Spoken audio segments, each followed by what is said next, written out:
ma-download at magamit ang controversial na AI chat box na Grok matapos bawiin ng Pilipinas ang ipinataw nitong ban.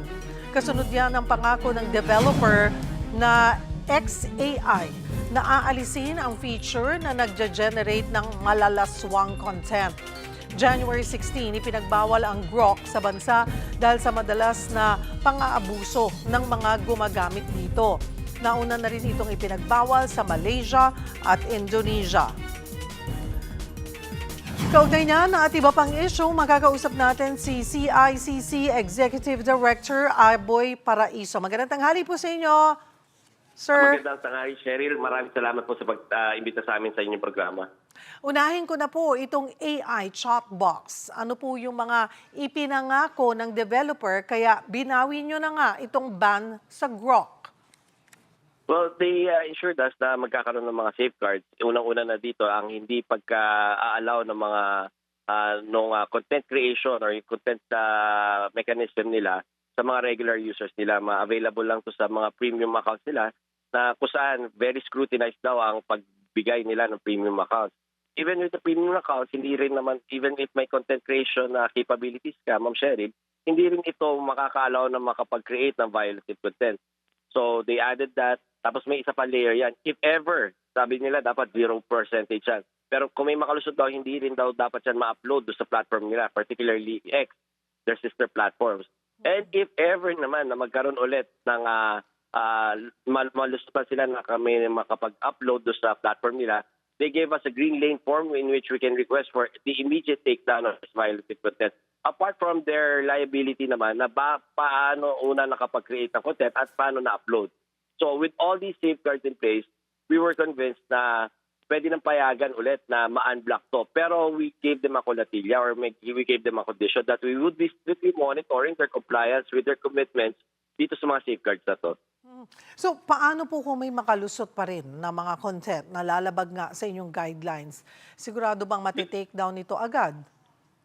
Yun nga yung sinasabi natin, Ma'am Cheryl, no? Pag halimbawa may makalusot yan, the added layer na meron tayong green lane form or yung immediate contact sa kanila na may take down kaagad dyan is apart from their liability. Kasi kahit ma-take down yan, kukusyonin natin bakit nakapag-create, unang-una, at saka bakit na-upload, pangalawa. And all these conditions, hindi kami prohibited or hindi kami restricted na hindi ulit sila i-block o hindi nila masunod tong mga conditions na to. Hindi lang po Grok ang usong AI application ngayon. Paano po ninyo minomonitor yung iba pang apps para maiwasan nga ang anumang pang-aabuso at pagkalat po ng malalaswang content? Well, because of Grok, we were forced to look on to other AI systems, no, at saka AI mga applications. And we saw naman yung iba, talagang lang siya, cognitive at saka generative AI. That's available to the public. Wala naman yung content creation mechanism or yung function nila. So medyo okay sa amin yun. Kasi yung iba naman kasing mga applications, aminin natin, Cheryl, no? Gaya ng sinabi ni Secretary Henry Aguda, hindi natin nire-regulate yung mismong technology. Kasi yung technology ng AI, maganda naman yan. Maraming naidudulot na maganda yan. Ang kailangan natin i-regulate yung paggamit, yung maling paggamit ng mga AI na to. So we're also looking into possible violations at saka actions against those who maliciously use these systems para naman makapag-create ng mga violative contents at saka yung mga nagbe-break ng batas natin. Malawak na ang aplikasyon po ng AI ngayon. Ano pa yung mga hakbang natin para nga matiyak na hindi po ito magagamit sa iba pang krimen? Well, tinitingnan natin yung global trends. No? Talagang ang trend ngayon is not to regulate yung itong technology na to, gaya nung binabanggit nga ni Secretary Henry, no? But we're really trying to look and strengthen yung mga laws natin na pag halimbawa ginamit itong mga technology nito, like yung RA 10175, whenever ICT technology is being used, kailangan mas different penalties doon sa mga existing laws natin. So we're looking into the amendment of 10175 also, Ma'am Cheryl, saka paigtingin at may sama na yung paggamit ng AI mismo. Maiba po ako, no, Yusek. Talamak daw ngayon yung consumer fraud. Ano-ano po ba yung mga nauusong modus at paano ito maiiwasan? Well, yung consumer fraud, naging talamak yan, Ma'am Cheryl, nung Kapaskuhan, no, kung saan lahat tayong mga Pilipino is dahil maraming pera, maraming bonuses at dahil yung very generous nature ng mga Pilipinos pag Pasko, talaga naglipa na. Ang usual na ginagamit ng mga scammers na to ay ginagamit nila mga sponsored advertisements sa social media platforms para sa lumabas mga feeds natin with absurd amounts of promos. Halimbawa, 80% discount, buy one, take 10, yung mga ganyan, no, yun yung nangyari nung Kapaskuhan na. Nagpapasalamat naman kami kasama na sa inyong programa na medyo bumaba yung number nito because naimpormahan at saka na-educate natin mga kababayan natin on ano yung mga red flags, ano yung mga particular scams na to, at ano yung mga dapat nilang gawin pag halimbawa naka-encounter nila itong mga scams na to. Uso rin daw ho yung phishing o link-based attacks pa rin, ano? Maaari niyo po ba itong ipaliwanag muli? Paano rin ito maiiwasan? So ito nga yung kasama na yung mga dating modus kung saan sponsored sites, kung saan hinihingi yung mga impormasyon natin para makapag-avail ng discounts o kaya naman kunwari may magte-text sa inyo or magme-message sa inyo na nanalo kayo sa loto, may kasama link. Yan yung mga kasama na sa scam na to kung saan hinihingi yung mga vital at important details natin. Hindi lang yung pangalan, pati birthday natin, ano yung address natin, email, phone numbers, at saka yung mga social security numbers natin. Pag ganito na intrusive yung information na hinihingi sa atin, magduda na tayo. Pero ang pinaka-red flag dyan, Ma'am Cheryl, ulit-ulitin lang natin and hopefully yung ibang kababayan natin na hindi pa nakakaalam, ma-pick up na to is pinagbawal na ng ating National Telecommunications Commission ang pagkakaroon ng hyperlink or link doon sa ating mga text messages. So kung maka-encounter kayo ng mga text messages na may link, panigurado na 100% scam na to. So yun yung dapat natin tandaan. And whenever you go to sites nanghingi ng mga details na so intrusive, better contact bangko. Better contact your bankers kung kailangan ba talagang ibigay ng mga details na to.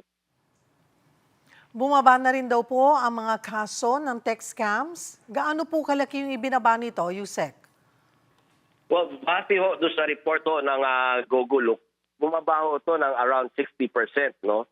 Ito ay attributable doon sa educational campaign natin. At saka siguro, part 2 dyan is yung sa SIM Card Registration Act natin kung saan nagkakaroon na ng yung pag-identify sa mga scammers, nagagawa na natin. Kaya nga lumilipat na sila sa ibang applications katulad ng mga tinatawag na over-the-top services gaya ng Viber, ng Messenger, ng WhatsApp. So doon na sila naglalagay. At siguro isa sa pinakamalaking dahilan yan, yung gaya na binanggit ko kanina, binagbawal na yung mga hyperlinks doon sa mga text messages natin. So talagang bumaba yung mga incidents ng mga scams with regards to traditional text and calls po, Ma'am Cheryl. Ano po ang paalala natin sa ating mga kababayan at saan po sila pwedeng magsumbong kung sakaling mabiktima ng online fraud o mga illegal na AI content? So sa ating mga kababayan, nandito parati ang inyong DICT at ang inyong CICC. Kung sakasakali mga biktima kayo, bukas ang aming tanggapan. 24/7 po sa hotline 1326 po. Pinagbuksan na rin po namin ng access para magsumbong kayo ang aming mga social media pages at Cybercrime Investigation and Coordination Center sa aming Facebook, sa aming Instagram, sa aming TikTok accounts. No? At Ma'am Cheryl, gusto ko talaga ipaalala na sa mga kababayan natin, kahit hindi kayo mabiktima, tinangkalang kayo biktimahin, i-report nyo na Kasi importante sa amin na unang-una makakuha tayo ng data, ano yung mga uri ng scams na lumalaganap ngayon. At pangalawa, para ma-block na natin yung mga numbers na ginagamit nila, yung mga accounts na ginagamit nila at hindi na sila makapambiktima ng iba pa natin kababayan. Isingit na rin po namin, Yusek, yung dahil bahagi nga rin po kayo ng technical working group on asset recovery. Kaugnay po dito sa mga sangkot sa anomalya sa flood control. Ano na ho yung update dito nga sa mga eroplano ni former Congressman Zaldico? Mababawi pa ba natin itong mga ito kahit nasa abroad? Ang pinaka-importante dyan, Ma'am Cheryl, hindi na nila magagalaw yan. Na-freeze na natin yung mga assets na yan, air assets na yan. Kahit lagak sila at nakatenga sila sa ibang bansa.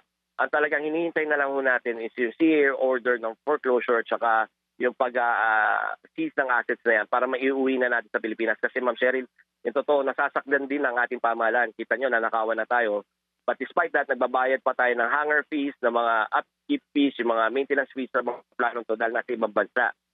So parang ninakawan na tayo, gumagastos pa tayo para lang i-preserve yung mga ninakaw sa atin. Speaking of the hangar fees, yung maintenance, gastos sa maintenance, abay, nakakamagkano na ho ba tayo? Ayan ang hindi ko pa ho alam yung exact figure pero I was told parang the figure is around in terms of pesos po doon sa Malaysia alone, we're at around 50,000 pesos a day. So imagine kung gaano na ho katagal, medyo masakit na ho, Ma'am Sherry. Kumusta ho ang coordination sa Independent Commission for Infrastructure?